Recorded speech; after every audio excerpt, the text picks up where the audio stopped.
কিরে পোলা, সারাদিন শুধু শুয়ে থাকস? ওই পাশের বাড়ির পোলা আর এই পাশের বাড়ির পোলা কামাই করে প্রতি মাসে বাপেরে 10-15 হাজার করে টাকা দেয়। তুই আমারে কবে কামাই করে টাকা দিবি? আরে আব্বা একটু আনি সবর করো, কামাই তো করমই। কামাই করবি তাই না? আমি কোনো কথা শুনতে চাই না, যা তুই আজকে থেকে কামাই করবি, যা। কামাই আজকে থেকে আমি ইনকাম করবো। পরের দিন, এই নাও আব্বা, আমার একদিনের ইনকাম তোমারে দিলাম। আরে বাপরে, একদিনে 1000 টাকা ইনকাম। আবার কালকে দেখা হবে। পরের দিন,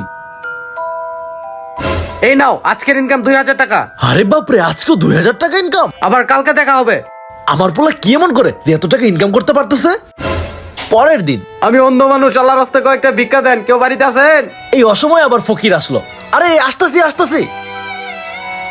আমি অন্ধ মানুষ, কটা টাকা দেন। পোলা তুই ভিক্ষা করতেছস? হাই হাই, ভিক্ষা করতে করতে দেখি ভুলে নিজের বাড়িতে আয় পড়ছি। তার মানে পোলা তুই আমার প্রতিদিন ভিক্ষা করে টাকা দেস? আজকে তো তোরে খাইছি আমি, দাঁড়া আজকে, দাঁড়া দাঁড়া।